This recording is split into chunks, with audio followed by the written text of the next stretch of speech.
Assalamualaikum warahmatullahi wabarakatuh. Waalaikumsalam.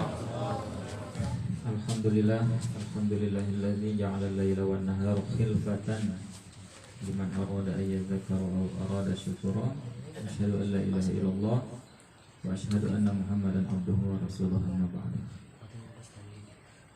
Pertama-tama saya sangat bahagia, merasa bahagia sekali bisa bersilaturahim ke Pondok Pesantren Tahfidzul Quran Mubaligh Notaris Muslim Indonesia. Saya diajak oleh Ustaz Idnan ke sini sebagai kehormatan bagi saya bisa datang ke sini.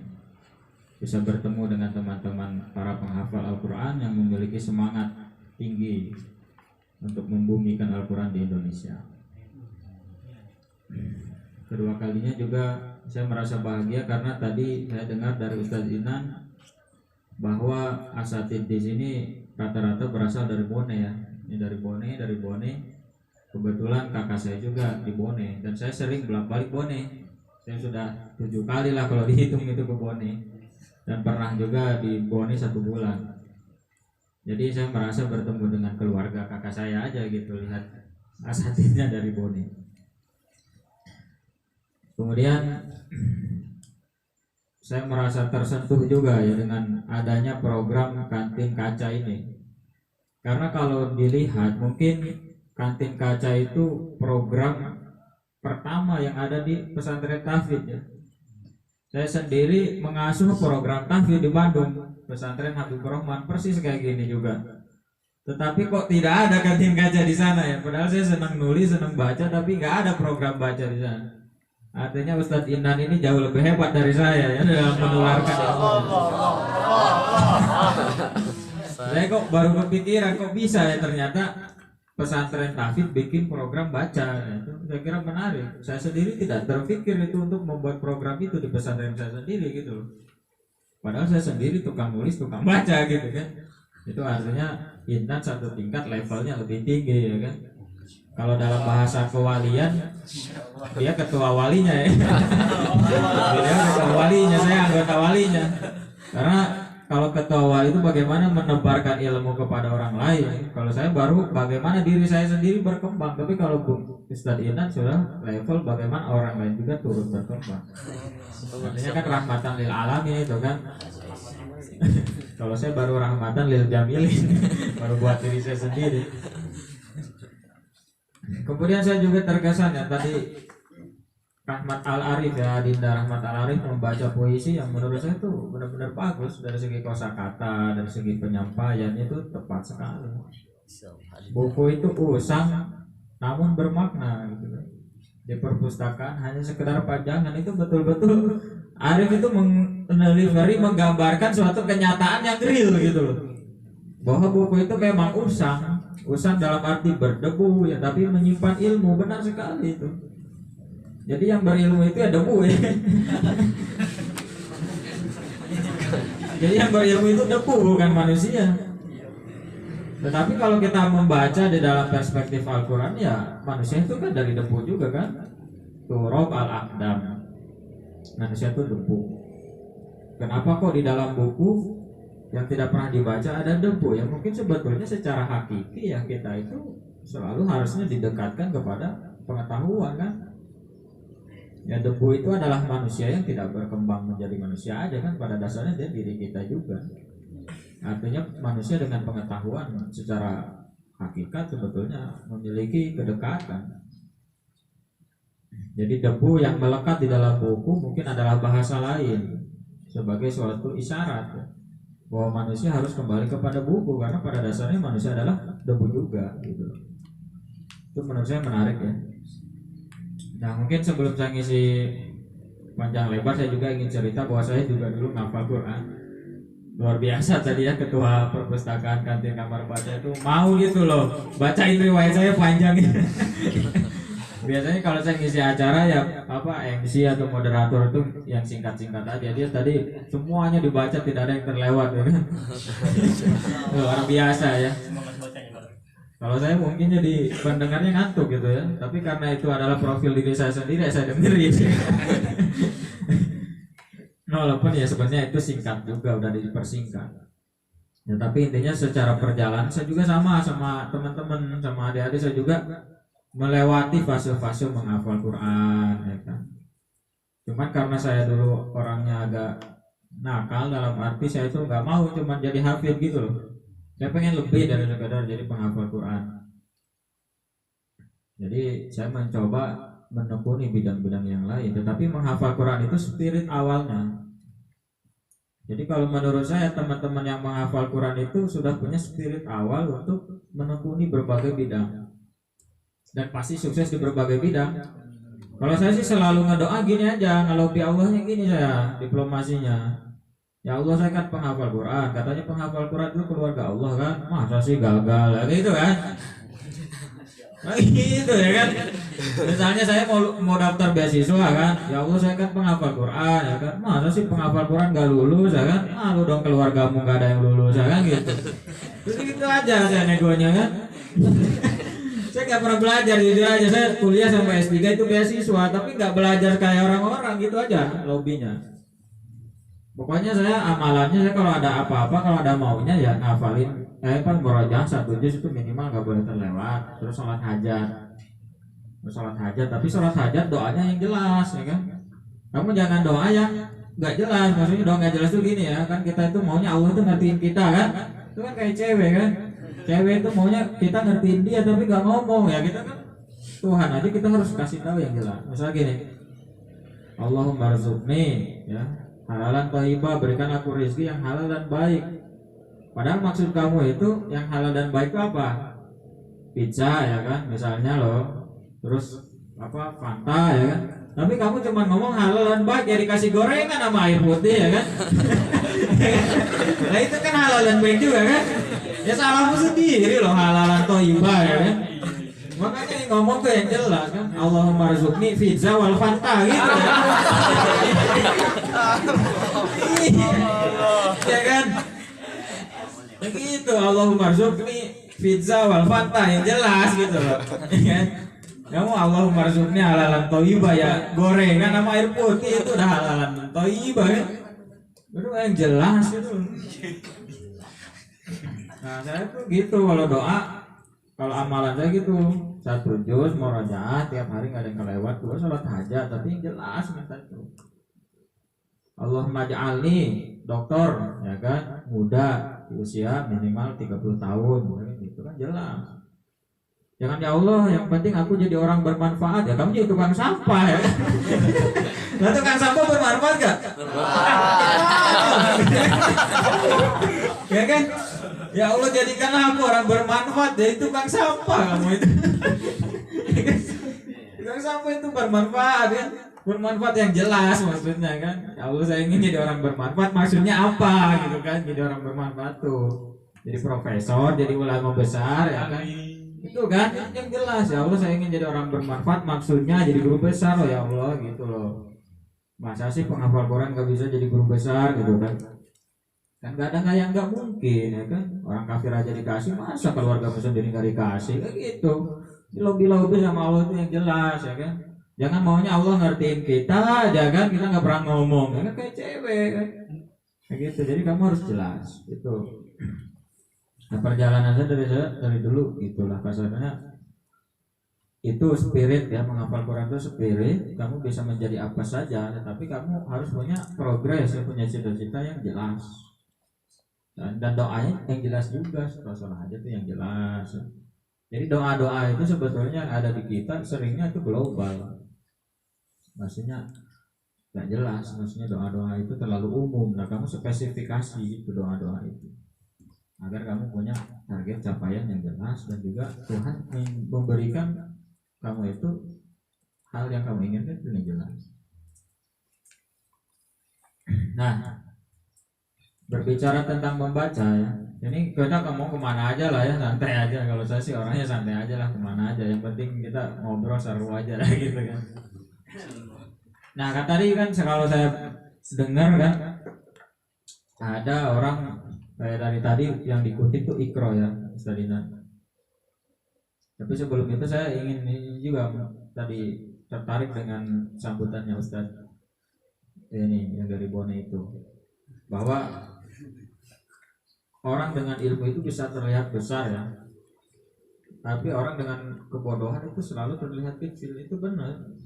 Jadi salah satu alasan kenapa saya tuh ingin hafal Quran ya, ingin kuliah sampai S3, ingin jadi orang yang berilmu, karena saya sadar diri badan saya kecil gitu kan.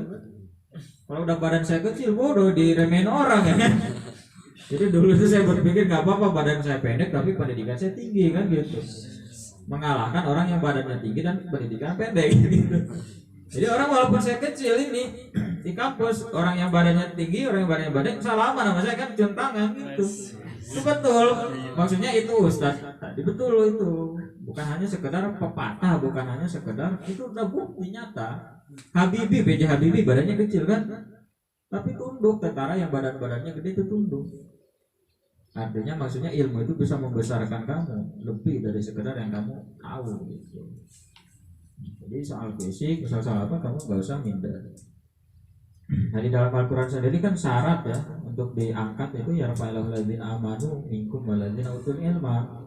Kalau saya sih berpikir gini, kenapa kok Al-Quran mengatakan amanu dulu baru ilma? Sebetulnya ya ilma dulu bisa juga, tapi biar gampang amanu dulu deh. Kalau kata Pak Quraisy, kalau Anda baca Pak Quraisy, ketika di dalam ayat itu kata Pak Quraisy Shihab di dalam tafsir Al-Misbah itu yarfa'illahu ladzina amanu ya. Ketika amanu ada kata Allah subjek sebagai subjek yang mengangkat orang beriman. Tapi ketika utul ilma nggak ada lagi di situ, subjek Allah itu nggak ada. Kata Pak Quraisy itu kenapa? Karena kalau orang berilmu itu diangkat itu langsung oleh Allah. Orang beriman itu diangkat langsung oleh Allah karena keimanannya. Tapi kalau orang berilmu, ilmunya sendiri yang mengangkat derajatnya. Begitu. Jadi orang beriman itu bisa tinggi derajatnya atas karunia Allah begitu. Allah yang mengangkat derajat karena dia beriman. Tapi kalau orang berilmu, meskipun tidak dikarunia oleh Allah, maksudnya dia bisa naik sendiri. Makanya kenapa orang-orang barat kan tidak beriman kan? Tapi kok bisa tinggi derajatnya? Maksudnya dalam arti dia punya posisi status yang dimuliakan oleh manusia. Ya, karena status ilmunya itu. Meskipun dia tidak beriman kepada Allah, tapi dia utul ilma, memiliki fadl ilmu. Ilmunya sendiri yang mengangkat derajatnya meskipun dia tidak beriman. Nah gitu. Nah terkait Iqra yang tadi berapa kali dibaca, yang termasuk menjadi kegelisahan saya menulis buku ini, Manusia Pembelajar. Jadi kalau saya amati gitu, minat baca di Indonesia itu paling rendah dibanding negara-negara lain kan? Indonesia tuh prestasi membacanya tuh paling anjlok lah. Itu menurut saya mengkhawatirkan. Kenapa? Karena kalau dilihat mayoritas penduduk orang Indonesia tuh agamanya apa? Bahkan terbesar di dunia. Umat Islam Indonesia itu penduduknya paling besar di dunia. Tetapi membacanya kok paling rendah, kan aneh ya. Sedangkan orang-orang yang minat bacanya paling tinggi tuh kayak Denmark, Swedia, itu agamanya apa? Nah Muslim lah ya kan, tapi membacanya tinggi lah. Kita kok orang Islam membacanya rendah, padahal wahyu pertama itu adalah Iqra. Ada yang salah berarti kan? Nah banyak kan orang memahami Iqra di dalam Al-Quran itu baca apa? Kamu memahami Iqra itu baca apa? Oh kan baca Quran kan? Kamu memahami Iqra itu baca apa? Pak Kepala sama Pak Kepala Perpustakaan ya kan? Ketua program. Hebat ya, santri masih udah jadi ketua program. Nah kamu pasti atau umat Islam memahami Iqra itu baca Al-Quran. Itu salah, itu benar tapi kurang tepat. Bukan hanya itu. Kenapa? Karena ketika Nabi mendapatkan wahyu Iqra, itu Al-Qurannya udah ada belum? Ya, belum kan? Lah kalau kamu memahami Iqra itu baca Quran, kan Nabi waktu itu belum ada Al-Qurannya. Berarti bukan baca Al-Quran sebetulnya. Di dalam beberapa tafsir kalau baca Al-Misbah lah yang paling gampang lagi. Kenapa saya pakai Pak Quraisy? Karena paling gampang lah maksudnya di Indonesia. Kalau kata Pak Quraisy membaca di situ bukan membaca Al-Quran, tapi membaca seluruh ayat-ayat yang ada di dalam semesta. Ayat kauni dan ayat kauli kan? Al-Quran itu ayat kauli, semesta itu ayat kauni, ayat kauniyah. Nah Iqra di situ kan tidak ada kan di situ. Iqraul Quran enggak gitu kan? Iqra bismi rabbika, nggak ada Iqraul Quran, objeknya nggak ada. Perintahnya ada, filnya kan, tapi objeknya nggak ada di situ. Kayak gini lah misalnya, siapa namanya MC? Adik, Adin, Adib. Ini coba pakai tajwid biar jelas. Adid. Oke, pakai kol-kolah berarti Adid. Ya, Adid, misalnya nih saya suruh ya kan, baca, paham nggak kamu? Baca. Tuh kan, baca apa kan? Kan nggak ngerti, orang nggak ada objeknya kan? Berarti maksudnya apa? Kata Pak Kores, dalam Iqra itu objeknya apa aja, karena nggak jelas objeknya apa. Maksudnya Nabi Muhammad itu disuruh membaca apa saja tentang kondisi masyarakat, tentang kondisi alam semesta, tentang dirinya, semua hal. Jadi bukan membaca Al-Quran, karena Al-Qurannya juga belum turun, orang wahyu pertama kan. Membaca apa? Kalau udah turun kan pasti jelas, malaikat Jibril itu kan, Iqra surah Al-Asr gitu kan. Nabi Muhammad juga nggak bakal gemeteran kan. Masa baca Al-Asr aja gemeteran ya kan, kelas Nabi ya. Itu karena apa? Maksudnya saking susah baca itu. Kan Nabi itu sampai 3 kali kan, mana dikori jawabannya kan. Terus saking susah, maksudnya kalau membaca Al-Quran itu semua orang bisa, apalagi Nabi kan. Tetapi membaca seluruh semesta, masyarakat sosial, kondisi dirinya sendiri, ya itu susah. Makanya Nabi mana dikori Nabi gemeteran. Kata Pak Kores membaca. Nah itu yang menjadikan umat Islam di Indonesia itu banyak tetapi tidak membaca dalam arti yang sebenarnya, karena mengartikan Iqra, spirit Iqra itu hanya membaca Al-Quran. Buktinya apa? Orang Indonesia itu salah memahami Iqra. Orang Indonesia selalu jadi juara di bidang MTQ kan, MHQ. Itu karena apa? Memahami spirit Iqra-nya baca Al-Quran. Makanya benar, baca Al-Qurannya bagus-bagus, juara-juara. Di tingkat internasional Indonesia itu diperhitungkan sebagai negara yang sangat luar biasa ya kan, dalam membaca Al-Quran. Tetapi membaca yang lain, boro-boro membaca, kamu dengar kata fisika pusing nggak? Boro-boro baca, dengar namanya aja udah pusing ya kan? Kimia, aduh pusing nih ya kan? Matematika, aduh pusing ya kan? Ekonomi, aduh. Tapi kalau Al-Baqarah, wah, lebih tenang gitu dengar kata Al-Baqarah dibanding alkimia ya. Itu menunjukkan bahwa kita itu memahami spirit Iqra hanya kepada level Al-Quran. Contohnya Iqra lanjutannya apa tadi? Bismi rabbikal ladzi khalaq. Apa artinya? Nama Tuhanmu yang menciptakanmu dari segumpal. Itu ilmu apa itu?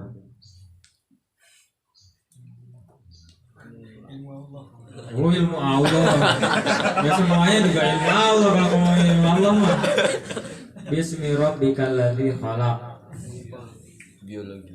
Nah, biologi kan.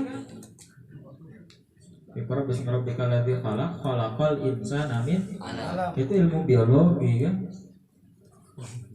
Jadi orang itu membaca Al-Quran mestinya juga pandai ilmu biologi, karena itu kok isyarat ilmu biologi kan.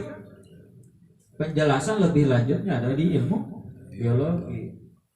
Iqra bismi rabbikal ladzi khalaq, yang menciptakan kamu, khalaqal insana min alaq, dari segumpal. Nah, jadi kamu harusnya hafal Quran jadi ahli biologi juga gitu maksudnya. Jangan-jangan dengar kata biologi aja, aduh apa nih arti biologi? Ini apa arti biologi kan? Iqra wa rabbukal akram. Apa tuh artinya tuh? Iqra wa rabbukal akram. Dengan nama Tuhanmu yang akram apa? Hah? Mulia lah gitu. Nah jadi dengan membaca secara isyarat itu bisa membuat kita juga mulia gitu. Nah, Iqra wa rabbukal akram. Nah, kegelisahan itulah yang membuat saya itu menulis buku Manusia Pembelajar. Jadi kita memang sudah membaca, senang membaca, Tetapi sayangnya kita hanya sampai pada membaca Al-Quran, tetapi tidak kepada bagaimana Al-Quran itu bisa menginspirasi kita untuk juga mempelajari ilmu-ilmu yang lain. Saya di pesantren di Bandung sama, tidak ada sekolah juga persis kayak gini, ngafal Quran aja. Tetapi kurikulumnya ada kurikulum tambahan. Ada fisika Al-Quran, ada biologi Al-Quran, ada sosiologi Al-Quran, ada ekonomi Al-Quran. Jadi bagaimana melihat Al-Quran sebagai petunjuk ilmu di dalam berbagai disiplin ilmu. Jadi santri-santri dicekoki bagaimana dia itu setidak-tidaknya Al-Quran itu nantinya jangan hanya jadi sekedar bacaan sholat, jangan jadi jimat gitu loh. Kebanyakan di Indonesia Al-Quran itu jadi jimat kan. Kamu kalau mau ini baca surat ini ya gitu kan. Kamu kalau mau terlihat ganteng baca surat Yusuf ya. Padahal gak berubah aja sebetulnya. Cuma kepedeannya aja yang berubah jadi. Gitu. Al-Quran jadi jimat. Nah itu yang gak boleh. Maksudnya Al-Quran itu harusnya jadi inspirasi kita di dalam apapun.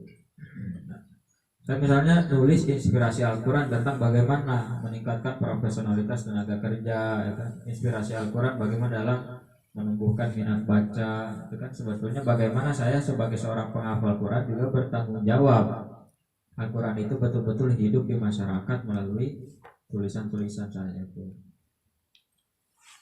Nah, mungkin pertanyaannya gini, lalu kenapa kok orang Indonesia itu banyak mayoritas Muslim ya kan, tetapi semangat bacanya rendah? Nah di dalam buku Manusia Pembelajar saya menganalisisnya karena dia tidak memahami potensi dirinya.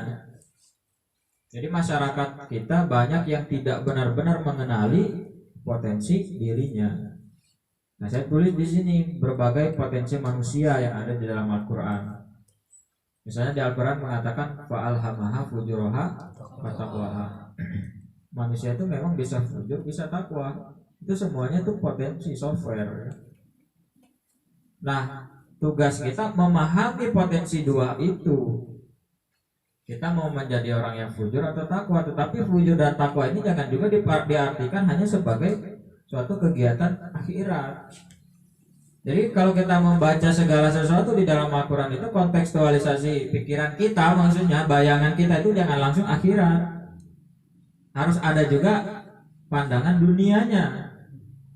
Fujur, ya kan? Fujur itu jangan diartikan hanya sekedar maksiat gitu kan. Takwa itu rajin ibadah, bukan gitu. Tapi falhama fujur hawa takwa misalnya dalam bidang pendidikan, artinya apa? Manusia itu diberi potensi untuk rajin membaca sekaligus malas membaca. Artinya kalau kamu malas nih baca, ya memang kamu berpotensi malas baca kan. Kita memang semua berpotensi malas baca, tetapi sebetulnya kita juga ada potensi rajin baca. Cuman kita nggak mengenali itu. Misalnya fa'alhamah fujuraha wa taqwa lagi apa dalam konteks kuliah, misalnya dalam konteks hafalin, kamu berpotensi jadi penghafal Quran cepat ataupun lambat. Fujur di situ penghafal Quran yang malas, ya kan, malas murojaah, malas ziyadah. Takwa apa? Rajin ziyadah, rajin murojaah. Jadi dikontekstualisasikan begitu tuh. Fujur hawa takwa lagi misalnya dalam konteks kuliah apa? Fujur itu malas ngerjain tugas akhir. Takwa itu mau ngerjain tugas akhir gitu ya Ustadinanya. Ya sama, saya juga lagi ngerjain tugas akhir. Jadi kalau tadi sebut dokter, saya belum dokter, lagi menuju itu. Lagi nulis disertasi. Nah, saya membaca bahwa manusia, maksudnya satu, memahami Al-Quran hanya sebagai kitab akhirat. Dua, dia juga tidak memahami potensi yang ada di dalam dirinya. Nah, Ustadz Inan misalnya membuat program kantin kaca, kemudian inspirasi Al-Quran dan asatid-asatid lain di sini mendorong teman-teman itu sebetulnya apa? Sedang apa? Berusaha untuk memaksimalkan potensi takwanya dibanding potensi fujurnya. Makanya pendidikan atau memiliki guru atau ikut taat kepada guru itu penting apa? Maksudnya agar kita dikontrol potensi fujurnya. Di pesantren ada istilah kata, kamu kalau mau sukses kamu samina wa atona, taat kepada guru. Kenapa? Maksudnya agar kamu dikontrol potensi fujurnya dan dimaksimalkan potensi takwanya. Tapi kamu selamanya nggak akan pernah bisa menjadi orang yang takwa total gitu loh. Karena kamu manusia, pasti selalu ada potensi fujur. Udah menghafal Quran pun udah selesai 30 juz tetap ada potensi fujurnya, nggak bakal hilang itu. Karena itu software yang permanen yang tidak bisa di-uninstall gitu. Kalau malaikat kan potensi takwa doang kan, dia tidak bisa di-download potensi fujur, emang udah di settingnya begitu secara komponen teknologi malaikat ya kan. Setan potensinya fujur total, tidak bisa di-download potensi takwa karena udah di setting begitu. Tapi manusia itu fleksibel kan. Makanya kamu jangan heran ngafal Quran kok bisa diajak nakal, ya namanya itu ya manusia gitu loh. Orang itu diajak baik bisa, diajak malas bisa. Nah manusia itu makhluk Tuhan paling asik ya kan sebenarnya. Kenapa kok paling asik ya? Karena jadi setan hayu, jadi malaikat hayu kan. Ya tinggal pilih mana kan. Yang penting jangan labil ya kan. Kadang-kadang setan, kadang-kadang malaikat ya kan. Gak jelas. Tapi manusia itu memang makhluk paling labil. Nah agar nggak labil butuh ustadz untuk membuat kita stabil. Ya kan. Apakah ustadz juga selalu stabil? Ya enggak juga, tapi berusaha stabil kan gitu. Berusaha stabil. Dan ustadz pengalamannya lebih banyak dibanding santri kan. Dia sudah melewati fase itu sehingga tahu bagaimana caranya agar menstabilisasi potensi takwa itu. Karena belajar kepada senior gitu loh bahasanya kan. Nah, kemudian yang saya bahas lagi di buku Manusia Pembelajar itu, selain tidak memahami potensi itu, fujur dan takwa itu, manusia juga tidak memahami ya keseimbangan jasmani rohani itu. Potensi jasmani dan rohani, tapi jasmani dan rohani ini bukan berarti dalam arti juga jasmani rohani sebenarnya, tapi maksudnya dunia dan akhirat juga. Misalnya gini, atlet itu manusia yang paling menyadari potensi jasmani kan. Ustadz itu adalah orang yang paling memahami potensi rohani. Mana lebih baik di hadapan Allah, ustadz atau atlet? Tuh kan ustadz kan. Kenapa kamu jawabannya ustadz? Kamu karena berpihak pada rohani kan. Tapi kalau kamu dengar ke atlet, pasti atlet yang paling benar kan. Buat apa misalnya jadi ustadz kalau sakit-sakitan? Kan gak bermanfaat ya kan? Malah ngerepotin orang ya kan. Jadi ustadz kalau sakit-sakitan ngerepotin orang ya kan. Boro-boro ngedoain orang kan, dianya yang mau didoain kan. Nah cara pandang yang tidak seimbang itu yang menjadikan kita juga tidak berkembang dalam potensi pembacaan itu. Kenapa kok kamu nggak mau jadi pemimpin? Nah, mau buat apa jadi pemimpin gitu kan? Yang penting itu saya bisa ibadah dengan rajin, bisa masuk surga gitu. Ya masuk surga sih, tapi di dunianya kan ngebebanin orang gitu kan. Sama aja. Nah itu potensi jasmani dan rohani ya, itu yang harus diseimbangkan pada titik maksimal dua-duanya. Atlet ya berpihak pada jasmani, tapi dia juga harus ingat dengan potensi rohaninya. Ustadz potensi rohani, tapi ingat dengan potensi jasmaninya. Nah kekuatan kita pada jasmani dan rohani yang seimbang lah ya sebetulnya membuat kita juga bisa berkembang atau dunia dan akhirat. Karena dalam Al-Quran itu wala tansa nasibaka minad dunia. Jangan dilupakan itu potensi duniamu itu. Dunia mazraatul akhirah, sebagai ladang akhirat. Nah jadi kenapa misalnya orang Islam sekarang nggak menguasai teknologi? Kamu sekarang menggunakan handphone, Vivo lah, Oppo lah, apalah ya kan? Itu tapi bukan produk kita semua. Padahal Al-Quran itu menginginkan kita jadi produsen atau jadi konsumen. Produsen kan, bukan konsumen. Tapi kenapa kok kita jadi konsumen? Nah itu karena kita selalu berpikir Yang penting tuh rohani itu. Hajian penting nggak? Penting kan sebagai rukun iman, rukun Islam, bukan rukun iman. Mestinya kalau hajian itu penting, ya, bikin pesawat penting nggak jadinya? Penting. Tetapi yang bikin pesawat malah orang lain yang nggak ada rukun Islamnya hajian. Hajian kan pakai pesawat. Kalau sekarang, kecuali kamu mau jalan kaki, terserah. Artinya mestinya mampu membuat pesawat itu juga jadi rukun Islam, orang Islam gitu loh mestinya. Secara maqasid syariah. Ya. Karena mau membuat jalan untuk mencapai tujuan itu juga. Nah, itu. Mandalla alal khair itu loh ya kan. Barang siapa yang memberi petunjuk kepada kebaikan, dia juga mendapatkan pahala kebaikan itu. Kita disuruh hajian, makanya kita juga harus bisa memproduksi alat untuk berhaji. Yang mana pahalanya untuk hajian juga. Kita bikin pesawat nih, cita-citanya apa? Biar kita bisa hajian gampang gitu. Tapi masalahnya orang Islam kan nggak kepikiran, boro-boro bikin pesawat ya kan. Jadi pilot aja kayaknya nggak kepikiran kan. Paling yang ada ujung-ujung pilot masjid ya kan? Bukan pilot pesawat. Cita-citanya paling imam ya kan. Coba jadi imam pesawat gitu loh kali-kali. Nah itu loh maksudnya yang tidak terpikirkan oleh kita, sehingga umat Islam itu mundur jadinya. Nah manusia pembelajar yang saya inginkan itu adalah orang Islam yang bisa menyeimbangkan titik dunia akhirat, titik jasmani rohani, ya kan, titik agama dan juga dunia pada benar-benar titik keseimbangan. Bagaimana caranya? Kita rekonstruksi nih, kita pikir ulang tujuan kita di dalam menghafal, di dalam membaca Al-Quran, di dalam keberislaman kita, di dalam cita-cita hidup kita, di dalam pandangan hidup kita.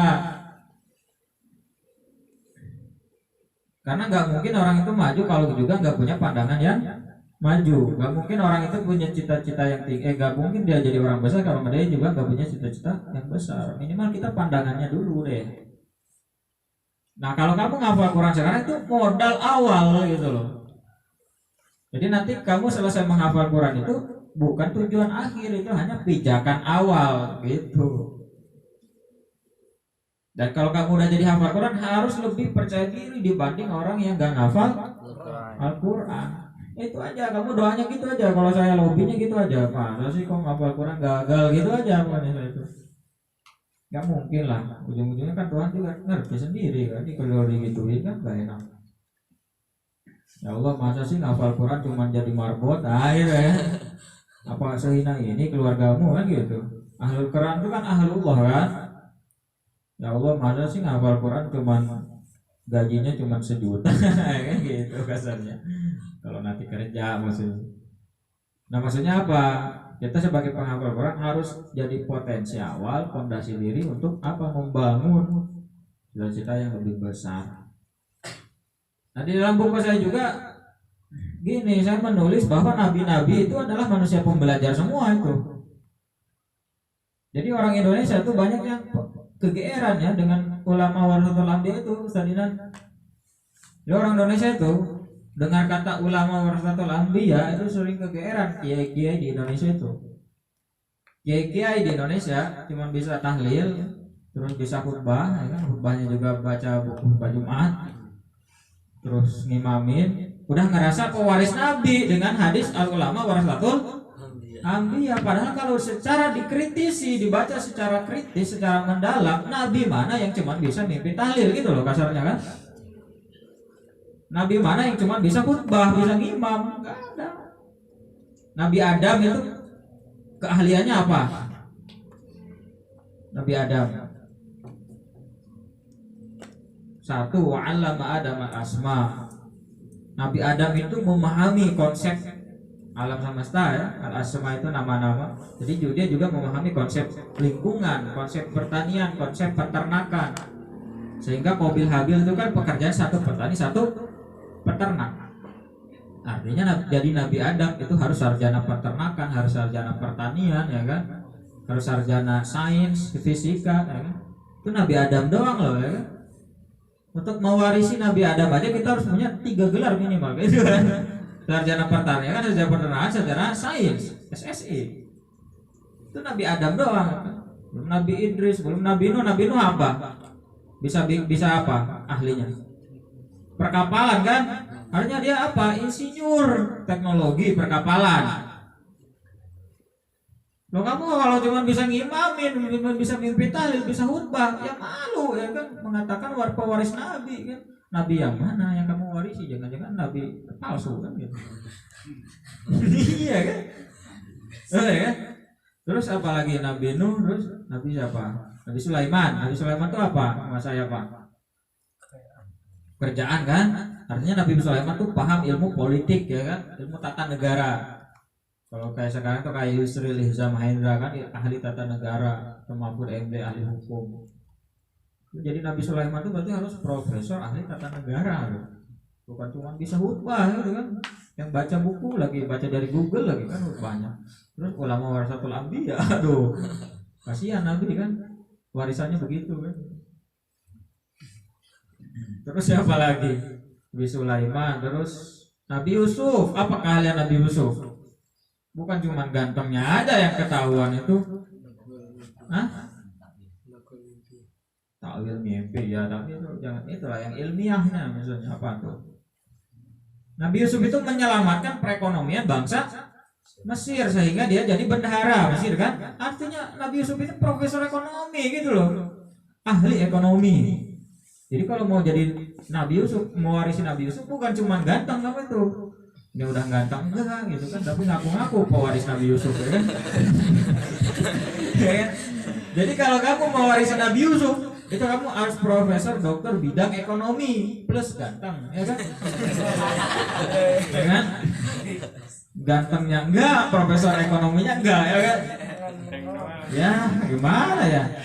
Atau minimal ya kalau kamu mewarisi Nabi Yusuf, kamu enggak tergoda sama perempuan ya kan? Ini udah jelek godain cewek lagi. Iya kan? Aduh, ini Nabi yang mana yang begini kan? Aduh, Nabi Yusuf itu ya udahlah kalau kamu nggak bisa profesor ekonomi, nggak bisa ganteng minimal 1, kamu jangan godain cewek gitu.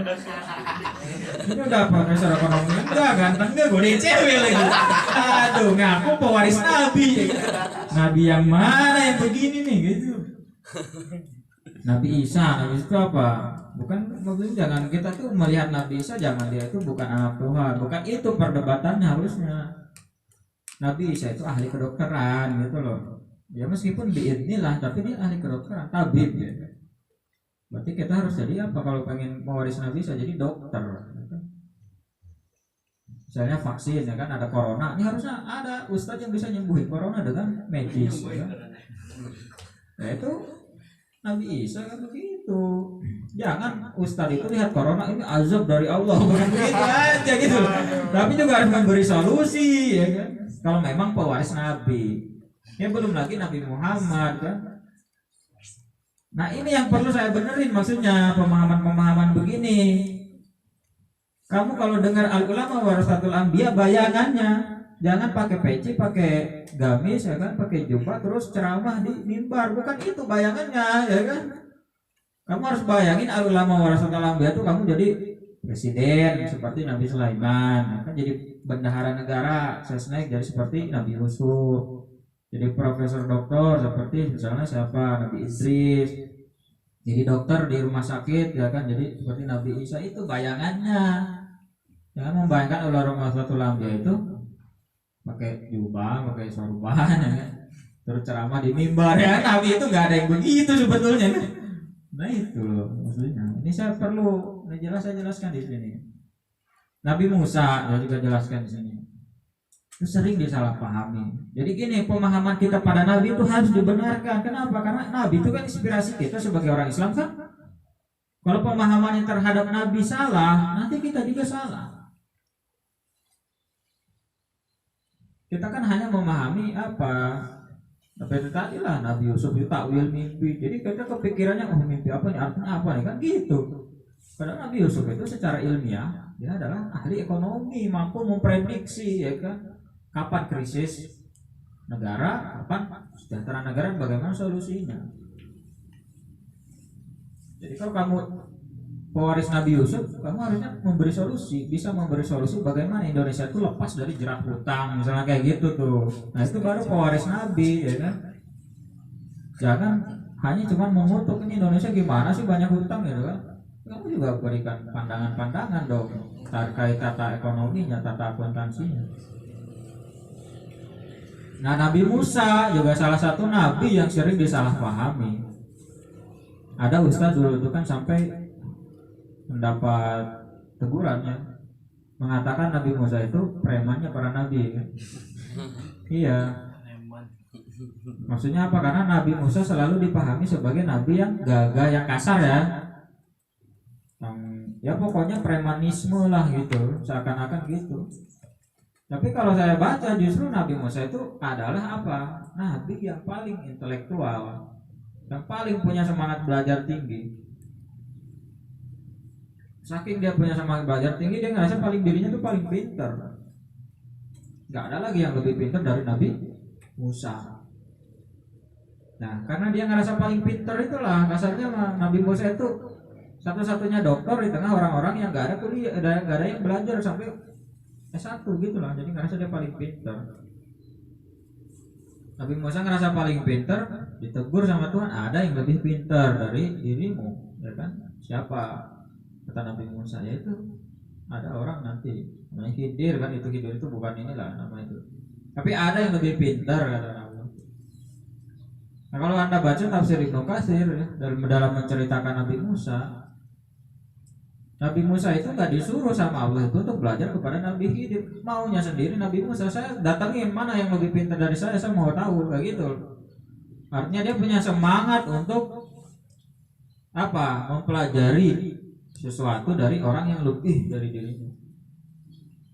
Ketika ketemu Nabi Khidir yang disebut abdun di dalam Al-Quran itu, fawajada abdan min indina, itu kan abdan terus Nabi Khidir. Kata Nabi Khidir apa? Kepada Nabi Musa, qala alam aqul laka innaka lan tastati'a ma'iya sabra. Di juz berapa itu? 16 awal halaman. Benar ya Ustaz? Tidak. Salah. Nah, bahaya nih kalau salah kutip di depan orang penghafal Quran ya, bahaya kan? Sama-sama ngafal tapi hafalan santri biasanya lebih kuat. Karena saya kan hatamnya udah lama kan. 2009 saya hatam Quran itu udah 11 tahun kan. Nah hafalan Al-Quran itu kadang bisa lebih kuat, bisa lebih semakin lemah gitu. Ya, mungkin saya adalah orang yang semakin lemah, makanya perlu belajar saya sama teman-teman. Nah Nabi Musa ketika bertemu Nabi Khidir, qala berkata Nabi Khidir itu lantas tati ama ya sobro, kan di dalam bahasa Arab tuh mungkin nanti Ustaz dari Libya lebih tahu kan, adalah kan. Lan itu tingkatannya tidak akan pernah gitu loh.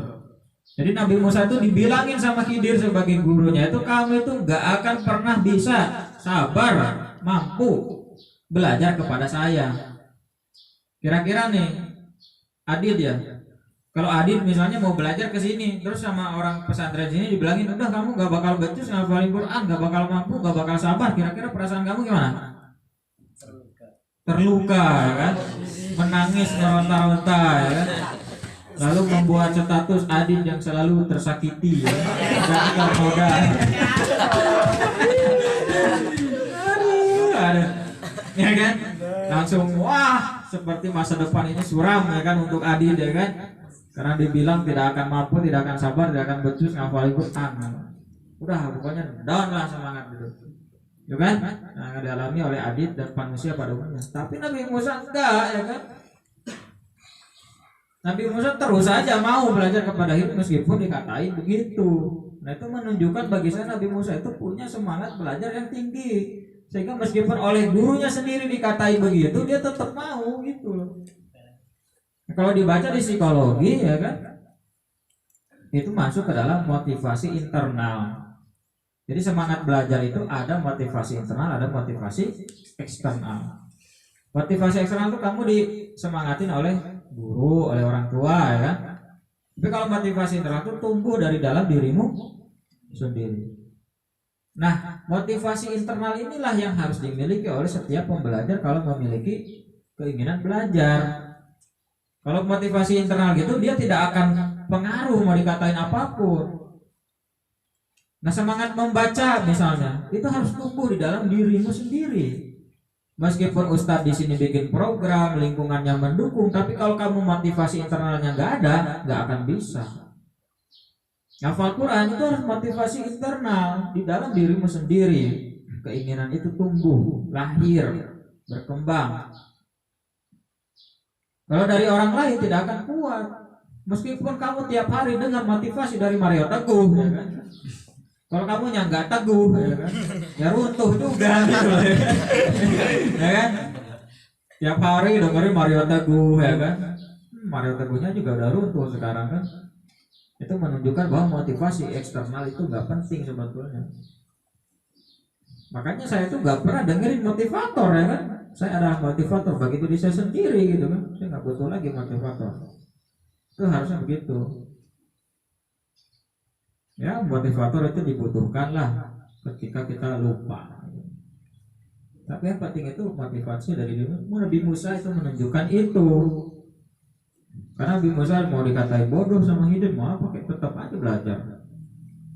Artinya dari situ pemahaman kita terhadap Nabi Musa selama ini ternyata salah. Nabi Musa itu bukan orang yang kekuatan fisik, tapi justru juga memiliki kekuatan intelektual. Dengan apa, motivasi belajar kepada hidup meskipun dikatakan lantas tatia itu interpretasi saya di buku Manusia Pembelajar. Nah, motivasi itu yang penting. Jadi satu, pemahaman diri kita harus seimbang, balance antara dunia dan akhirat, jasmani, rohani, agama, ya kan, dan dunia. Dengan cara memahami bahwa kita itu memiliki falhamah fujurah taqwa itu.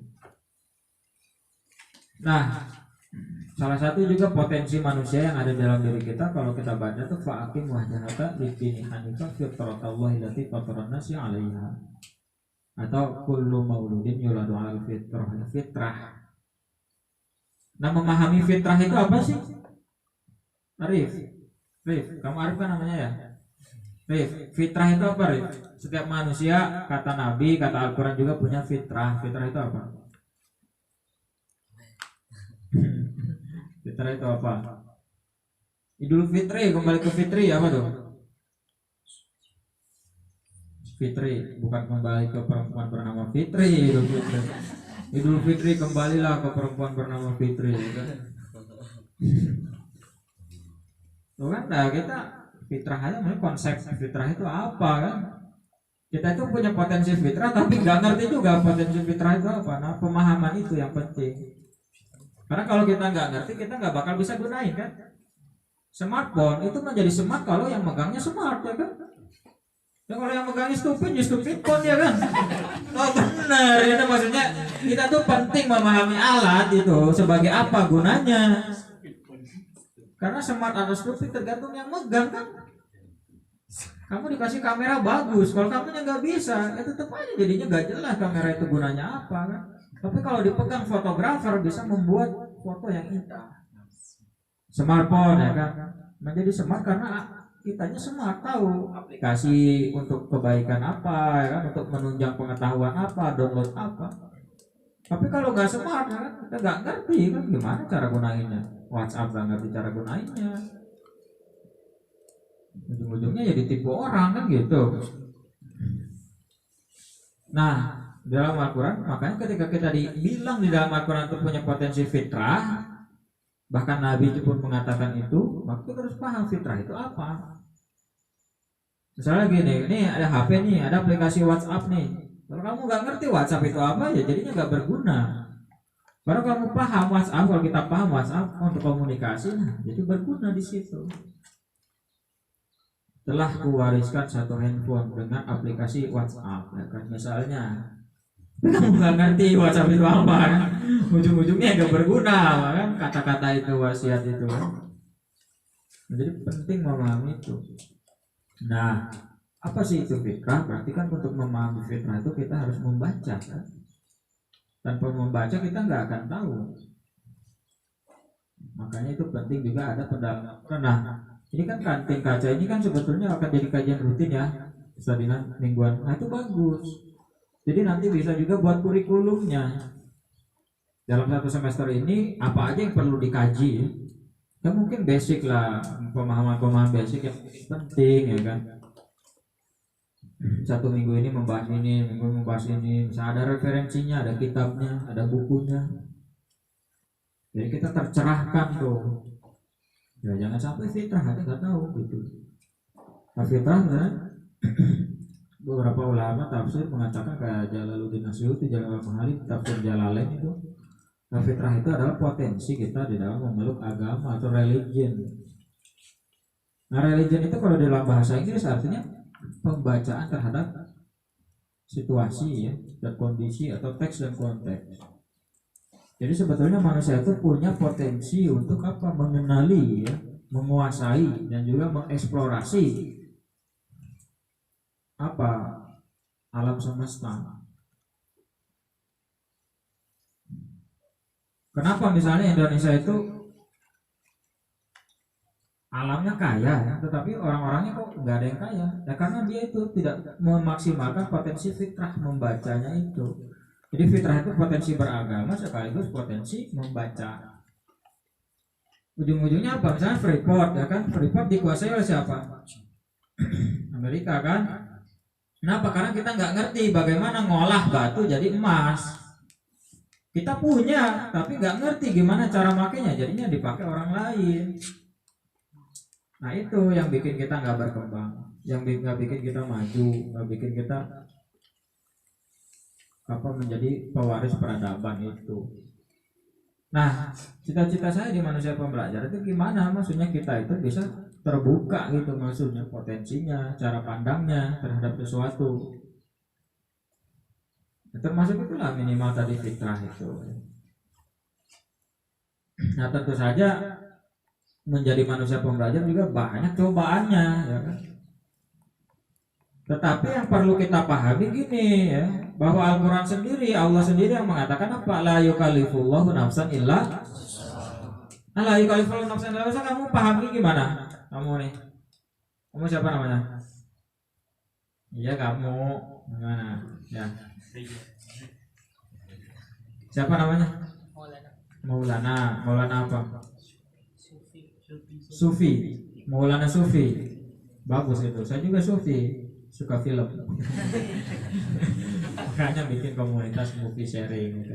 Kajian film. Oke, Sufi. Tadi apa sih saya ngomong? La yukalifullah. Kamu memahami la yukalifullah gimana, Sufi? La yukallifullahu nafsan illa wus'aha. Kamu memahami ayat itu seperti apa sih?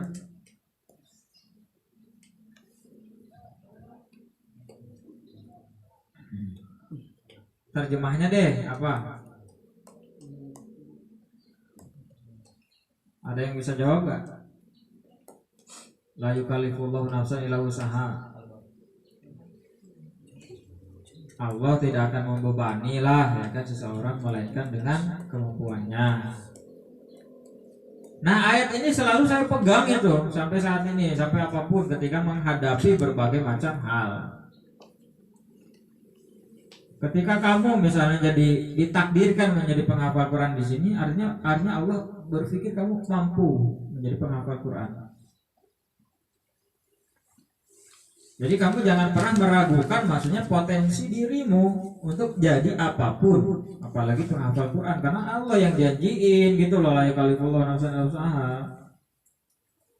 Saya dulu waktu ngafal Quran itu kelas 3 Madrasah Sanawiyah, lulus Madrasah Sanawiyah itu 15 juz hafalan saya itu. Tapi kata guru saya, kamu setengah tahun lagi harus selesai kan, harus ikut wisuda kamu. Oh gimana 6 bulan harus 15 juz kan? Sedangkan sebelumnya saya 2 tahun 15 juz, butuh waktu 2 tahun saya untuk 15 juz kan. Tapi 6 bulan saya harus selesai 15 juz karena harus ikut wisuda khatamul Quran. Guru saya Ki Haji Sadullah itu alumni PTG juga, juara internasional di Arab Saudi dan di Yordania. Tapi karena saya diajarkan samina wa atona sama guru, saya nggak bisa nolak ya kan. Itu tetap percaya diri aja itu maksudnya. Kamu jangan ragu pada dirimu sendiri, itu yang penting. Dan cita-citanya jangan cuma akhirat gitu, maksudnya dunianya jangan dilupain. Jadi orang Islam tuh kadang lucu gini, dia pikirannya akhirat mulu, ketika yang menguasai dunia orang lain baru marah-marah kan. Gimana sih umat Islam ini terdolimi ya kan? Terjajah ya kan, tersingkirkan. Ya kamu sendiri sih mikirnya akhirat terus ya kan. Kata guru saya gini, jadi orang Islam itu kaya harus ya kan, beriman harus, berilmu harus, bergelar juga harus ya kan? Menjabat harus, tapi nggak gila jabatan harus gitu. Itu kata guru saya. Kalau kamu memang mau menang dunia akhirat ya kan? Jadi jangan berpikirnya yang penting ilmu bermanfaat lah, jangan ya kan? Tapi kamu juga harus kalau bisa jadi profesor gitu. Yang penting jadi bermanfaat aja lah. Enggak, yang penting kamu juga harus punya jabatan kalau bisa gitu. Yang penting maksudnya cukup aja lah rezeki, jangan kamu harus jadi orang kaya gitu. Jadi berpikirnya begitu. Jadi orang kaya atau jadi orang miskin, ya kan? Itu kira-kira lebih dekat ke Allah jadi orang kaya atau jadi orang miskin? Berpotensinya yang lebih dekat ke Allah itu jadi orang kaya, jadi orang miskin. Orang kaya, orang dermawan kan? Orang kaya dan dermawan.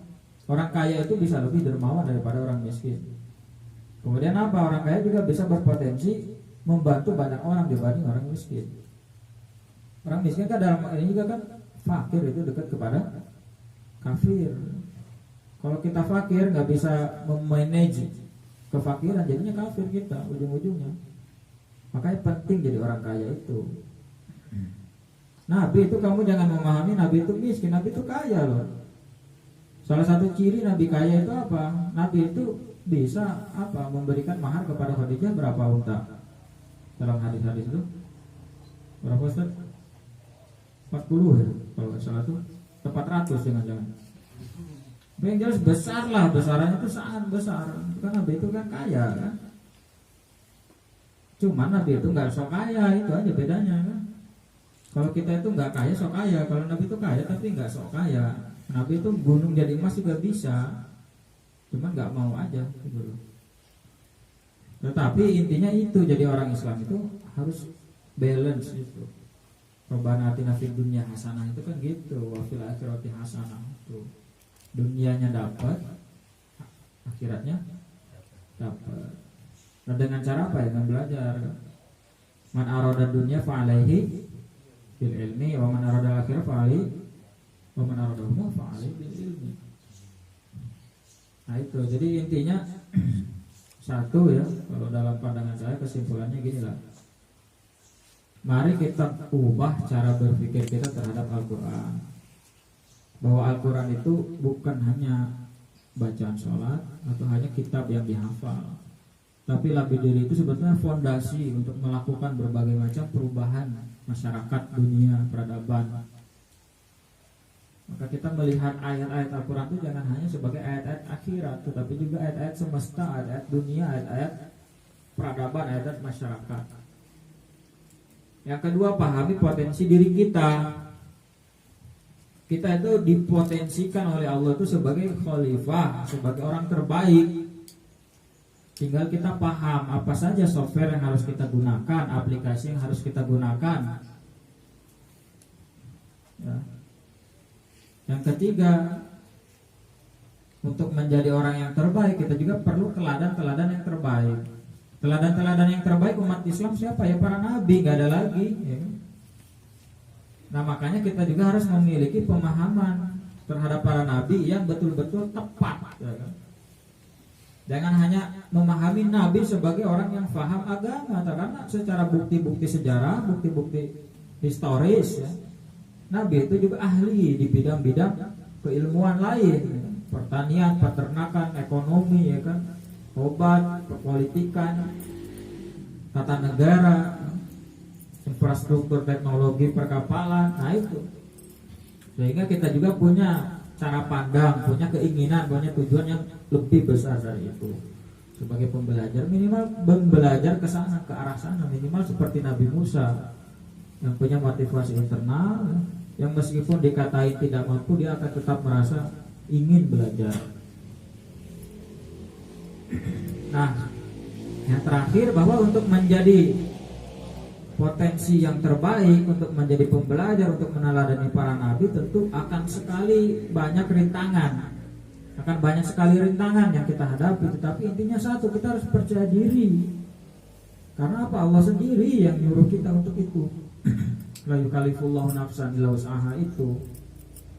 Kamu hafal Quran yang percaya diri gitu loh. Kamu itu bakal bisa hafal Quran. Jangan ragu. Kira-kira saya hatam gak ya hafal Quran? Nah, jangan kayak gitu. Pokoknya insya Allah saya hatam. Gitu. Jadi percaya diri, optimis. Kalau optimis kamu semangat jalaninnya. Kalau kamu semangat jalaninya, pasti kamu juga rajin ziadahnya murojaahnya. Kalau kamu rajin ziyadah murojaahnya, Ustadz senang lihat kamu kayak gitu. Ustadz juga semangat ngajarnya. Ustadz semangat ngajar, kamu semangat, ya kan terjadilah suatu kesolidan, kekompakan antara Ustadz dan murid. Insya Allah itu pasti tercapai. Orang aja melakukan keburukan berani, masa kamu melakukan kebaikan nggak pede, nggak percaya diri? Itu aja prinsipnya. Ya kan, kamu orang lain tuh maling itu percaya diri loh, ya kan, nggak ragu mereka. Insya Allah saya dapat ini malam ini, gitu. Iya kan? Nah, iya, maling juga ada yang religius kan, buka pintu Bismillahirrahmanirrahim. Iya kan? Maling dapat colongan itu izin Allah bukan? Izin Allah kan, nggak mungkin kan segala sesuatu kan pasti di bawah kehendak Allah, maksudnya walaupun dia sendiri yang dipertanggungjawabkan. Tapi yang jelas Allah itu kasarnya gini lah, orang maling aja bisa, ya kan, percaya diri, dan Allah membiarkan itu selama dirinya yakin dan bertanggung jawab. Lah kita masa ngafal Quran yang udah jelas-jelas bukan hanya diberikan izin tapi diridhoi. Jadi ada yang diberikan izin tapi nggak diridhoi, ada yang diberikan izin dan diridhoi. Maling diberikan izin tapi nggak diridhoi.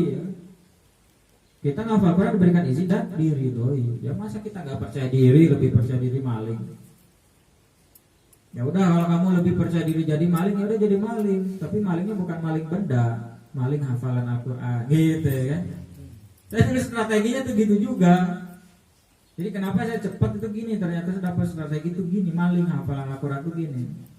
Kamu kalau males nih baca murojaah ya, ziyadah, capek ya kan? Caranya gimana? Kamu pengen tetap ada ayat-ayat yang masuk ke dalam pikiran atau hati kamu. Kamu ada teman nih baca Quran, kamu di sampingnya. Sampai mungkin kamu tertidur. Soalnya ada teman kamu lagi ngafalin lah. Innalladzina kafaru sawa'un 'alaihim anzartahum am lam tunzirhum la yu'minun. Misalnya baca itu kan biasanya bolak-balik orang hafal kan. Kamu di sampingnya aja. Dia yang hafalin, kita yang hafal gitu ya. Itu maling namanya itu. Nah itu saya sering kayak gitu. Kenapa saya dapat inspirasi kayak gitu? Karena saya ngerasa dulu gini, saya tuh hafal lagu-lagu padahal nggak pernah baca teksnya kan. Kita juga mungkin gitu kan. Lagu dangdut tahu-tahu hafal aja. Padahal kamu nggak pernah baca teks dangdut kan? Misalnya buku-buku lagu dangdut nggak pernah kan? Kamu hafalin lagu-lagu nggak pernah kan? Tapi kok kamu tahu ya kan? 1 jam saja lah, apalah ya kan? Cinta 1 malam lah. Tahu kamu? Kenapa? Karena kamu maling ingatan dari lirik-lirik lagu yang diputar-putar oleh orang lain. Nah saya dulu gitu. Oh ternyata hafal Quran itu bisa juga dengan metode itu. Orang yang hafal saya dengerin aja kan. Dia yang pusing, saya yang hafal. Gitu. Itu maling namanya kan. Tapi teman-teman saya kan gak ada yang sadar kan. Makanya dia bingung kenapa kok saya bisa lebih cepat. Ya, itu strategi juga butuh gitu loh. Tapi strategi yang cerdas lah ya kan. Itu kan cerdas. Nah, jadi santri itu jangan lurus aja gitu loh. Agak kreatif dikit berpikirnya gitu loh kan. Inovatif itu namanya. Tapi jangan terlalu banyak dikasih tahu orang seperti kamu kan, nanti dicolong. Tapi ya nggak apa-apa kalau berbagi. Cuma saya dulu diam aja ya. Nah itu maksudnya ya. La yukallifu nafsan illa wus'aha, itu percaya diri intinya. Jadi saya juga sampai sekarang ya percaya diri aja. Jadi kepercayaan diri juga bukan lahir dari apa keluarga kamu orang kaya, bukan lahir dari kamu pakai baju bagus, bukan. Tapi kepercayaan diri lahir dari keyakinan bahwa Tuhan itu akan menjadi supporter kamu seumur hidup. Itu yang disebut di dalam Al-Quran itu apa? La tahzan innallaha ma'ana. Itu kan. Saya bingung kok seorang Eros Jarot aja bisa ngomong kayak gitu loh. Tapi kok kita penghafal Quran kok banyakan yang minder, itu banyak loh. Penghafal Quran santri itu yang inferior. Inferior itu rendah diri. Rendah hati bagus, tapi rendah diri jangan. Banyak penelitian-penelitian itu yang mengatakan santri itu kebanyakan inferior, rendah diri. Ketika dia berhadapan dengan orang lain, dia merasa dirinya itu di bawah orang itu. Saya nggak mau kayak gitu. Contoh gini misalnya ya, santri ini ketemu sama siswa-siswa dari sekolah elit, ya. Kira-kira kamu kan merasanya, loh keren banget itu yang mereka. Itu kan berarti kan kamu ngerasa rendah diri. Harusnya kamu merasa lebih keren dari mereka gitu. Jadi jadi penghafal Quran harus merasa keren. Apa? Karena ya kita keluarganya Tuhan kok. Gitu. Nah, itulah gampangnya gitu ya. Ada poin-poin yang saya sampaikan. Mungkin nanti bisa berkembangkan dengan tanya jawab, dengan diskusi, dan juga kemungkinan saya di sini sampai besok ya Ustaz Dinan. Jadi teman-teman bisa dialog di luar forum ini, dan saya juga perlu belajar dari para asatidz dari sini, dari Ustaz Dinan. Ustaz Dinan juga bukan hanya sahabat saya, tapi beliau juga guru saya ya, guru saya dalam menulis. Beliau juga pernah saya undang di kampus untuk membedah buku, untuk untuk menulis buku juga. Jadi saya selalu memandang orang lain itu guru saya juga. Ketika saya mengajar di kampus, saya melihat mahasiswa adalah dosen saya juga. Dia belajar kepada saya ilmu, saya belajar kepada dia kesabaran kan gitu, ketekunan, kedisiplinan. Dan orang yang hafal Quran lama itu kamu jangan minder, jangan gitu. Artinya kalau kamu lama ngafalin Qurannya itu hanya bahasa Allah aja karena lebih sayang kamu, itu aja. Ginilah logikanya gini. Ada orang bertamu ke rumah kita. Kalau orang yang gak kita suka, bawaannya apa? Pengen cepet nih orang keluar kan? Ini lama banget nih, sejam aja udah lama kan? Ini kapan nih pulang nih orangnya? Bawaannya gitu kan? Ya orangnya gimana ya caranya biar cepat pulang? Tapi kalau orang yang kita sayang, kita tahan-tahan kan? Dia mau pulang aja kita tahan-tahan. Kenapa? Karena kita masih kangen. Jadi dulu saya kadang mikir gini, saya ngafal Quran cepat ini karena disayang apa nggak disayang nih gitu kan? Karena bisa jadi orang yang hafal Quran lama itu lebih disayang Allah. Satu, pahalanya pasti lebih banyak. Kenapa? Karena dia baca pasti lebih banyak kan dibanding orang yang cepat. Nih kamu misalnya cepat, saya itu ngafal itu halaman itu paling 3 kali baca udah hafal. Tapi ada orang yang 30 kali baca belum hafal-hafal. Saya nggak ngerasa lebih baik ya kan? Justru saya merasa takut. Jangan-jangan Allah ini nggak suka saya ngafalin Quran kan? Saya nggak diberikan cepat ngafalinnya. Makanya maksudnya apa? Kamu mau cepat mau lambat itu. Jadi ada karunia Allah di situ. 30 kali kok belum lancar, belum hafal-hafal. Jangan-jangan Allah memang sayang kamu gitu kan? Al-Quran memang betah dibaca kamu gitu. Nah itu maksudnya tetap percaya diri. Kalau kamu ngafal Quran cepat ya percaya dirilah, berarti kamu pintar ya kan? Tapi kalau kamu ngafal Quran lama percaya diri juga berarti Allah sayang kamu, pahalanya lebih gede gitu aja. Logika taksi dah contoh ya. Kalau dulu mah ada taksi ya. Taksi itu kan semakin cepat semakin murah kan? Bayarnya kan? Semakin lama semakin mahal kan? Nah, kayak gitu. Kamu kalau cepat ngafalnya murah kamu kan? Pahalanya dikit. Tapi kalau kamu ngafal Qurannya lama berarti pahalanya besar. Jadi yang ngafal Quran cepat ada untungnya. Dia nggak perlu repot, tapi kamu dikit bonusnya gitu loh. Yang ngafal Quran lama juga nggak perlu pusing, nggak perlu rendah diri, berarti kamu pahalanya gede gitu kan. Bisa jadi nanti di surga kamu lebih tinggi derajatnya, ada derajatnya kan, derajat kesurgaannya. Kamu pasti protes palingan. Ini orang kan lama ngafalnya, kok dia ada di atas saya derajatnya. Itu ternyata ada hikmah. Tapi intinya ngafal Quran bukan cepet-cepetan, karena dia bukan lomba lari kan. Gitu, ngafal Quran berarti kamu memaknai, menghayati, itulah. Ya saya kira itu. Nah, jadi saya izin ya pada para asatidz, para santri di sini sampai besok, tapi jangan ngerepotin, santai aja. Gitulah. Ya, saya bisa tidur aja udah untung aja gitu kan. Udah senang. Mungkin itu, terima kasih Ustaz Dinan atas kehormatannya. Saya diberikan kesempatan untuk berbagi kepada adik-adik. Mudah-mudahan silaturahmi terus berjalan dan program ini konsisten intinya ya. dalam Al-Quran al istiqomah, dalam hadis itu khairun min alfi karomah, khairul amal adwamuha wa in qalla. Jadi mudah-mudahan yang penting itu konsisten, istiqomah, ya, walaupun sedikit, walaupun pelan-pelan, dan walaupun berat. Intinya itu. Terima kasih. Saya kembalikan kepada MC. Wallahul muwaffiq ila aqwamit thoriq, wabillahi taufiq wal hidayah. Assalamualaikum warahmatullahi wabarakatuh.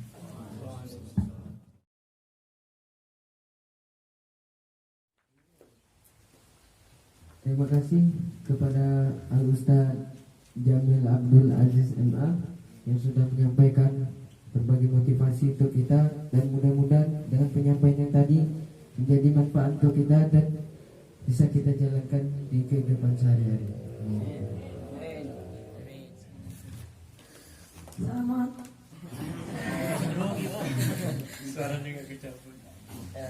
Assalamualaikum warahmatullahi wabarakatuh.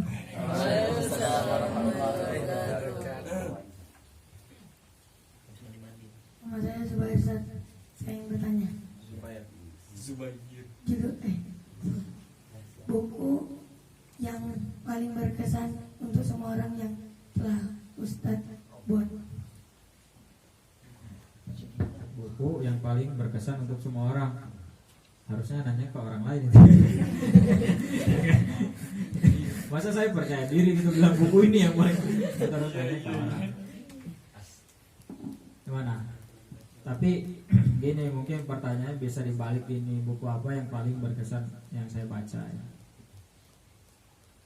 Sebenarnya kalau mengatakan buku yang paling berkesan itu banyak lah.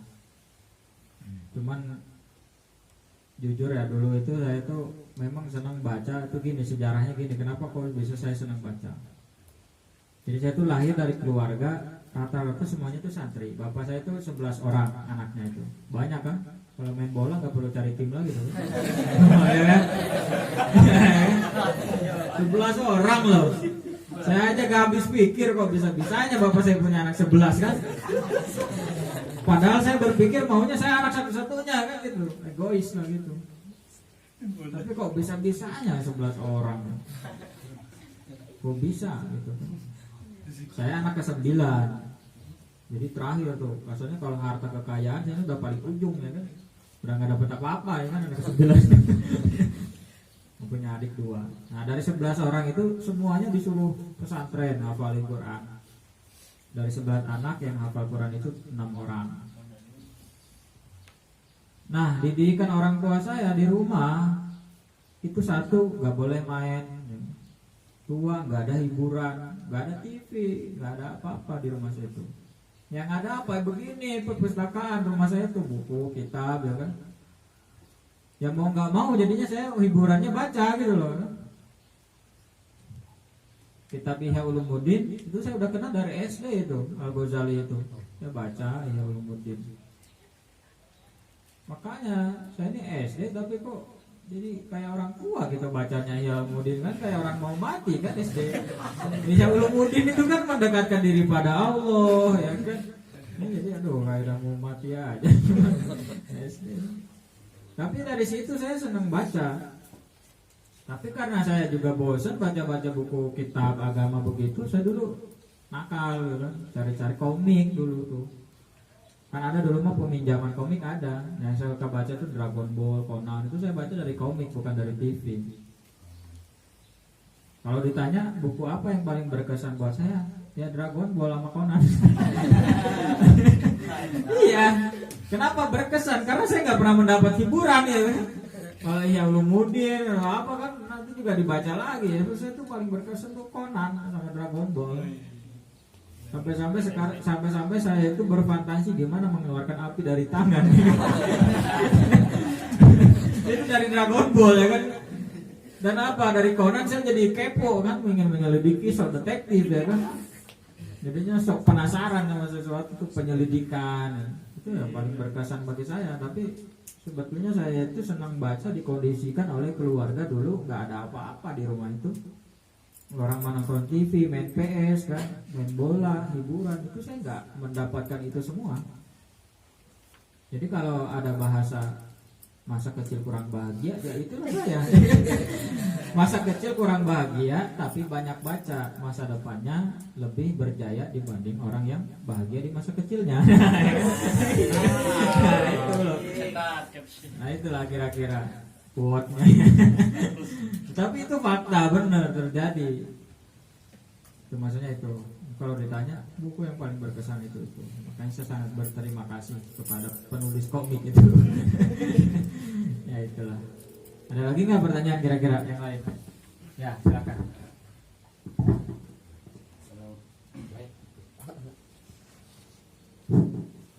Assalamualaikum warahmatullahi wabarakatuh. Waalaikumsalam. Nama saya Sufyan Asauri dari Lombok. Oke, Lombok. Saya bertanya, San, kenapa lebih seru baca komik ketimbang buku pelajaran? Padahal buku pelajaran itu lebih bermanfaat gitu, San. Iya.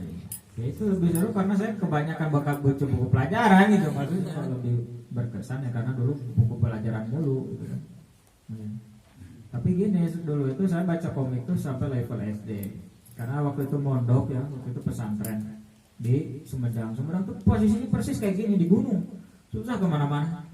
Nggak bingung kan mau minjem komik kemana kan nggak ada, majalah nggak ada. Jadi ujung-ujungnya juga semangat atau minat saya baca komik itu ya hampir selesai di SD. Di pesantren ya udah kembali ke jalan yang benar lagi gitu. Gitu. Dan setelah saya besar itu kan baru ada anime kan, anime itu komik-komik digital saya udah nggak tertarik lagi. Nggak tahu ya mungkin itu udahlah masa lalu aja gitu kan kesannya. Tapi setelah itu memang itu doang. Ya kenapa saya dulu berkesannya komik bukan ilmu pengetahuan, buku-buku pelajaran. Ya karena udah kenyang gitu loh belajar mulu ya kan, sekali kan butuh represi juga kan, fujurnya juga harus dikasih potensi kan. Ya takwa mulu kan, fujurnya nggak ada jadi malaikat lama-lama saya kan. Gitu. Ya. Kayak misalkan baca novel nih, San, yang lebih enak gitu kan. Nah, biar apa itu motivasi lah, biar agak mau membaca buku pelajaran gitu, San, ketimbang baca novel. Gimana caranya lebih mau ketimbang buku pelajaran dibanding buku novel? Ya gampangnya gini sih. Kenapa kita senang baca novel dibanding pelajaran? Karena lebih asik kan novel kan. Merasa lebih sesuai dengan dunia kita. Nah, ketika kita mau senang baca buku pelajaran juga, kita harus merasa bahwa buku pelajaran ini sesuai dengan dunia kita. Artinya cara berpikir kita jangan mau yang asik-asik aja gitu loh. Kita ubah juga cara berpikir kita bahwa kita juga harus serius. Kalau saya sih suka juga baca novel, saya juga nulis novel. Tapi gini, gampangnya gini, kita hiburan butuh, serius butuh gitu. Santai butuh, serius butuh, serius santai ya. Ya fujur takwa itulah. Nah jadi kalau saya ngimbanginya gini, misalnya saya baca buku pelajaran dulu, jadi jangan baca novel dulu. Kalau kamu baca novel dulu pasti malas tuh baca pelajaran. Jadi baca pelajaran dulu. Kalau saya buku berat dulu lah, misalnya kasarnya buku berat dulu, capek baca buku berat, kembali ke novel. Gitu. Nanti novel selesai kita udah ngerasa fresh lagi, kembali lagi ke buku berat. Nanti titik berangkatnya ke buku yang berat-berat dulu, jangan langsung ke buku-buku hiburan. Karena orang itu kalau udah nemu kesenangan dia suka lupa ya kan gitu. Ini orang udah sehat lupa sama sakitnya, tapi kalau sakit dulu dia ingat sehat gitu. Nah kamu titik berangkatnya ke buku serius dulu. Buku serius capek kamu kan, jenuh baru ke hiburan. Hiburan balik lagi gitu. Jadi gitu ya simpelnya strateginya. Ya gitu ya. Ada lagi nggak?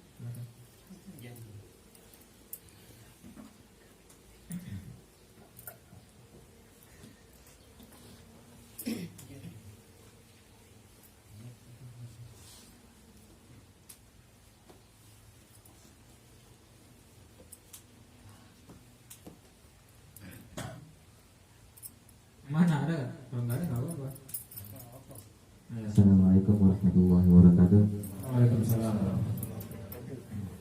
Saya Ahmad Najian International dari Lombok, San. Dari mana? Dari Lombok juga. Lombok. Oke. Saya mau nanya, San, bagaimana apa yang Ustaz pernah pikirkan sehingga ingin berdakwah melalui tulisan, San? Oh, apa yang saya saya pikirkan kenapa sampai mau dakwah lewat tulisan. Jadi sebenarnya saya tuh lebih senang nulis dibanding ngomong sebenarnya. Saya dulu orang yang pemalu, walaupun sekarang malu-maluin ya. Pemalu dalam arti saya tuh kalau ngomong depan orang tuh malu lah, sama lah kayak teman-teman sekarang ini grogi. Makanya dulu itu saya jarang ngomong kan, teman tuh sedikit. Tapi kan kita butuh bicara. Manusia itu pada dasarnya semua butuh bicara. Nah karena saya nggak bisa lewat lisan, maka lewat tulisan. Gitu. Kasarnya gini lah, kamu nggak bisa ngomong cinta sama perempuan karena nggak berani mengungkapkan secara lisan. Tapi kamu berani kan lewat tulisan. Nah, gitu.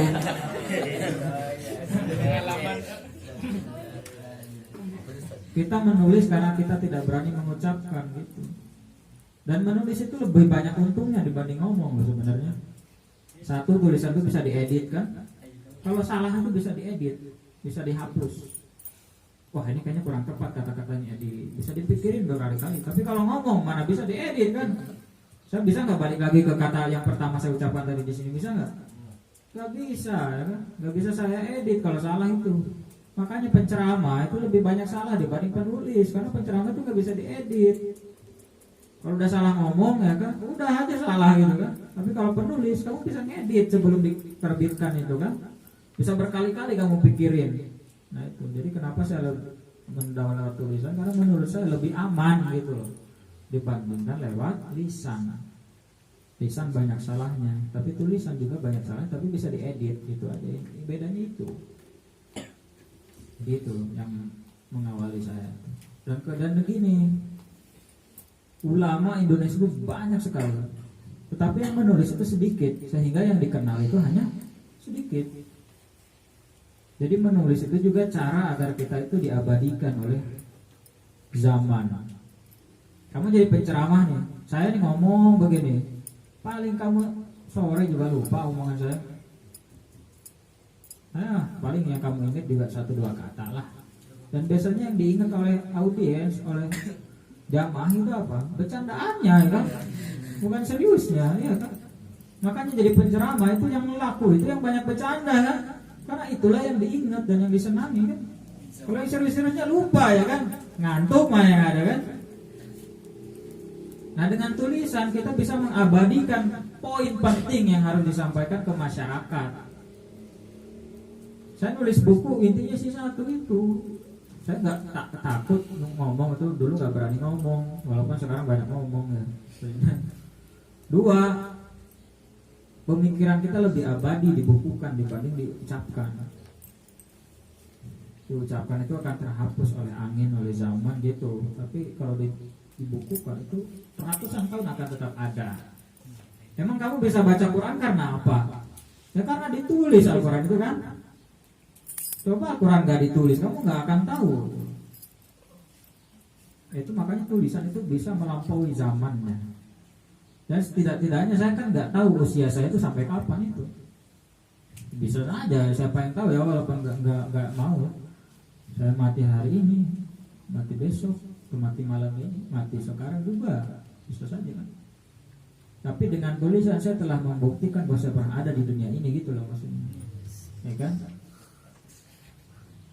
Jadi kalau ada yang bilang Jamil itu pernah ada loh di dunia ini, mana buktinya? Kuburan itu bisa hilang ya kan? Zaman sekarang itu kuburan itu bisa dikatakan. Ya? Apalagi kita bukan orang penting ya kan? Orang penting itu mati di mana aja gak peduli orang itu.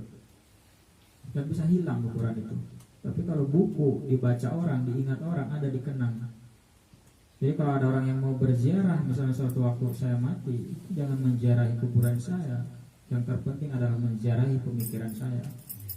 Di mana? Di buku, diingatan orang-orang. Gitu loh ya. Itu motivasi saya menulis. Ada lagi nggak? Mumpung saya di sini gitu.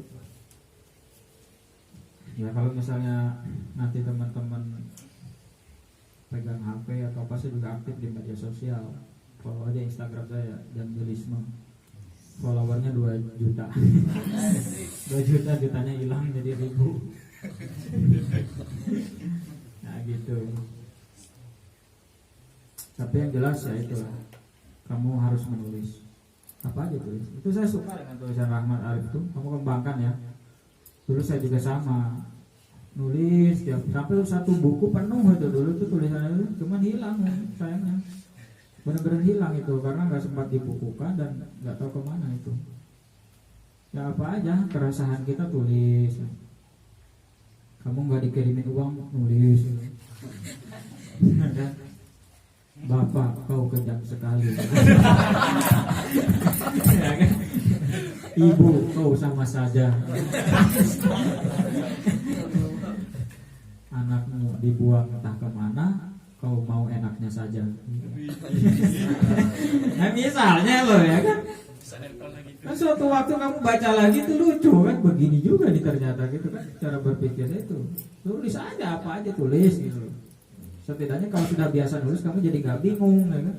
Yang orang bingung dari nulis itu apa? Apa ya kata-kata pertamanya? Itu kan. Jadi yang paling sulit di dalam menulis buku itu menemukan kata pertama yang perlu ditulis di dalam bukumu itu. Tapi sudah ketemu kata pertamanya, kesannya itu gampang. Itu kata pertama yang paling penting. Gitu ya. Kira-kira cukup usahanya? Atau masih ada waktu atau masih ada pertanyaan? Silakan. Saya juga pernah ke Lombok ya, dan itu nulis saya dulu di NTB, MTQ Nasional tuh di Mataram dulu. Ke Lombok ya, tapi karena saya nakal ya ke Lombok orang MTQ, saya beres MTQ saya ke Gili Trawangan ya. Nah, ke Gili Trawangan, tapi ya ke Gili Trawangan untuk menulis dan membaca. Gitu. Itu berkah nulis itu bisa keliling-keliling gitu maksudnya. Tapi ya nulisnya berdasar Al-Quran juga. Ya gimana Arif? Assalamualaikum Ustaz. Waalaikumsalam.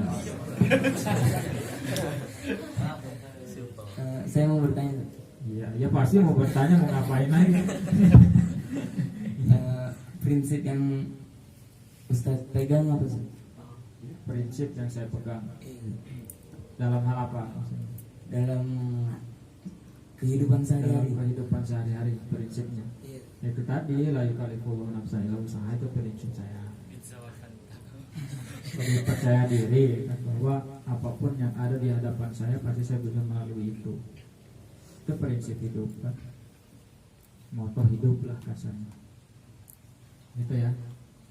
Dan setiap manusia harus punya prinsip, karena prinsip itu yang jadi dasar, asas hidupmu itu. Ada orang gini, prinsipnya ada gini, teman saya tuh benar. Kalau saya sih yang penting nggak bisa ngopi aja lah, gitu kan.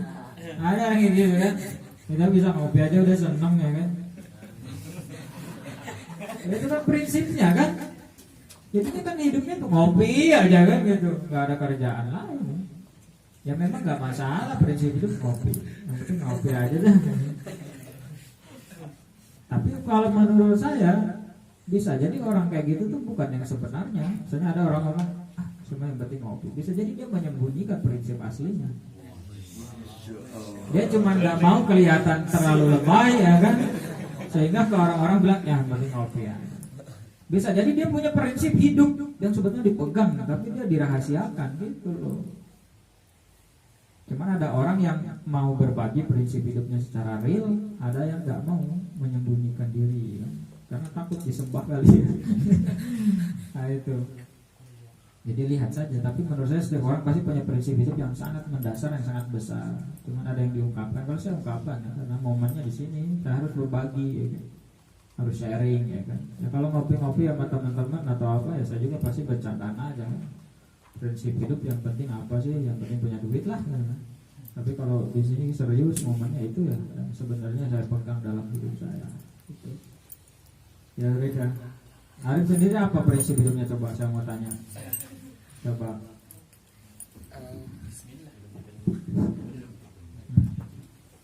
Masih dirahasiakan. Masih dirahasiakan. Itu prinsip hidup apa jodoh itu? Rahasia. Iya, iya. Masih dirahasiakan ya. Oke. Tapi punya ya prinsip ya. Yang penting jangan nggak punya prinsip. Laki-laki itu harus punya prinsip. Ciri laki-laki. Apa perempuan gak punya prinsip? Ya punya juga. Terus maksudnya laki-laki harus lebih punya prinsip. Karena kalau nggak punya prinsip jadinya pelin-pelan laki-laki itu biasanya kan. Sini mau sana mau ya. Jadi gak jelas, labil prinsip. Oke, ada lagi nggak selain itu? Prinsip hidup. Janji ya lebih baik ya sekarang ya. Harus janji lebih baik teman-teman. Harus lebih banyak baca.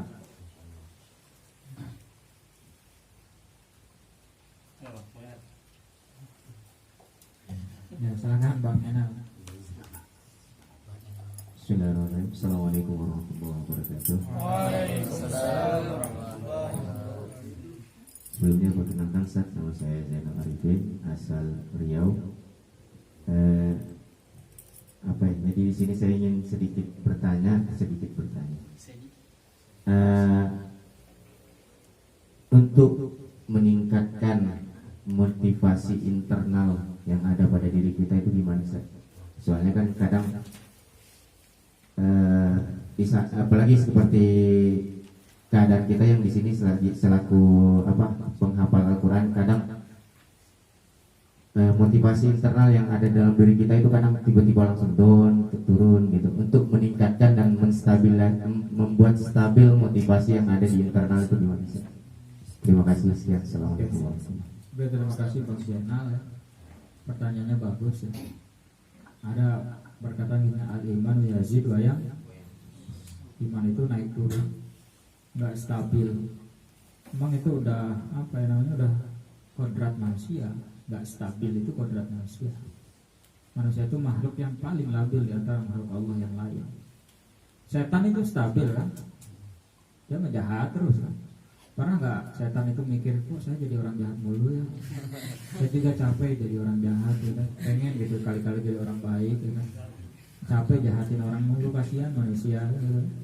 Akhirnya setan yang begitu. Nggak ada, setan itu ada teguh aja pokoknya, cuma jahat aja lah gitu. Malaikat juga teguh. Meskipun ada dalam beberapa riwayat malaikat juga yang tergoda, bukan tergoda sih, tapi malaikat tuh aneh aja ngelihat manusia kok labil.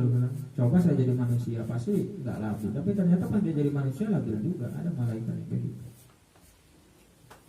Nah manusia memang tidak stabil, makanya di Al-Quran itu selalu ada bahasa-bahasa kesalingan, si prinsip kesalingan. Wa ta'awanu 'alal birri wa taqwa wa tawassaw bil haqqi wa tawassaw bis sabri. Maka wala tafarraqu. Itu sebetulnya apa? Prinsip-prinsip di dalam Al-Qur'an agar manusia itu saling menguatkan, saling mengingatkan. Kenapa? Karena prinsip atau dasarnya manusia itu tidak stabil. Maka apa? Carilah pertemanan, lingkungan yang memang bisa membuat dirimu itu bisa stabil. Saya tuh dulu waktu ngafal Quran, ya dekatnya sama orang yang semangat juga ngafal Quran gitu. Bukan saya nggak mau temenan gitu kan, karena takut kalau saya nggak stabil ngafal Quran, temenan sama yang males, ya ujung-ujungnya ke bawah males. Tapi saya berteman atau ada di lingkungan orang-orang yang punya semangat yang sama, gitu kan, punya motivasi yang sama, punya kekuatan yang sama, punya cita-cita yang sama. Dalam teori psikologi ada namanya behaviorisme. Behaviorisme itu ilmu psikologi yang mengatakan bahwa manusia ditentukan oleh lingkungannya. Kamu menjadi orang beriman karena lingkungan keluargamu orang beriman. Makanya untuk meningkatkan motivasi internal atau menstabilkan motivasi internal itu satu, pilih lingkungan pertemanan yang bagus. Yang kedua juga memahami jati diri itu penting. Jadi saya itu dulu ditanya ke orang tua saya, kenapa kok keluarga saya disuruh ngafalin Quran semua? Kata orang tua saya, apa? Karena orang tua saya ngafal Quran, kakek saya ngafal Quran, saya juga ngafal Quran. Dan dengan memahami jati diri bahwa keluarga kita adalah penghafal Quran, orang-orang baik, orang-orang taat, kita juga jadi stabil semangatnya itu. Bahwa saya memang jati dirinya di sini, habitatnya di sini, gitu. Jadi kita harus melihat bahwa kita dengan Al-Quran itu seperti ikan dengan air. Kita bisa hidup di luar air, tapi hanya sebentar. Kita tidak akan kuat dan akan kembali ke air lagi. Karena itulah jati diri kita, sehingga kita kuat betah. Karena itulah habitat kita di Al-Quran. Kok ikan hidup di air betahnya? Memang dia di sana takdirnya. Jadi kenapa sih kita harus ngafal Quran? Kita di sini memang habitatnya. Ini takdir kita di sini. Kita boleh suatu waktu keluar dari Al-Quran dalam arti malas, tapi pasti itu hanya sebentar, karena kamu akan kembali lagi ke Al-Quran karena kamu adalah habitatmu di situ, takdirmu di situ.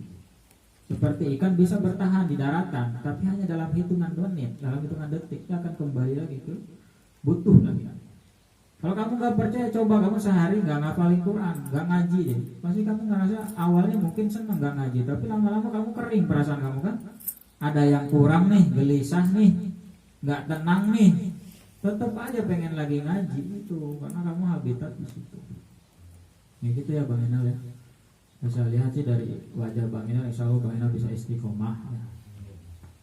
Bisa menjadi orang yang baik, menjadi orang yang tekun. Gitu, karena orang itu bisa dilihat dari cahaya wajahnya kan, aura wajahnya. Insya Allah Bang Inalnya aura wajahnya baik lah. Ya ada lagi? Itu cukup kalau dicukupkan, alhamdulillah gitu ya. Saya senang bisa berbagi, mudah-mudahan ilmu saya yang sedikit ini bisa bermanfaat, bisa menjadi inspirasi lah sedikitnya untuk teman-teman, dan saya berharap teman-teman bisa melebihi, melampaui diri saya. Jadi tunggu nanti sekitar mungkin 10 tahun lagi ya, saya ketemu teman-teman kira-kira seperti apa progresnya. Tapi apa yang lakukan teman-teman sekarang itu pasti akan memenuhi buahnya di kemudian hari.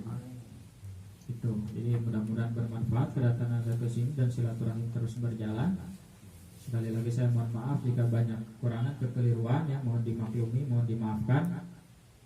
Saya sedikitnya hanya berbagi, jadi nanti tolong diluruskan ya. Misalnya kalau ada hal-hal yang keliru di dalam membaca ayat Quran atau menafsirkan dan sebagainya. Dan tetap semangat ya. Jadi tolong nanti apa yang sudah disampaikan hari ini bisa menjadi bekal penting dan juga pegangan penting untuk kawan-kawan selanjutnya. Oke, saya kira itu.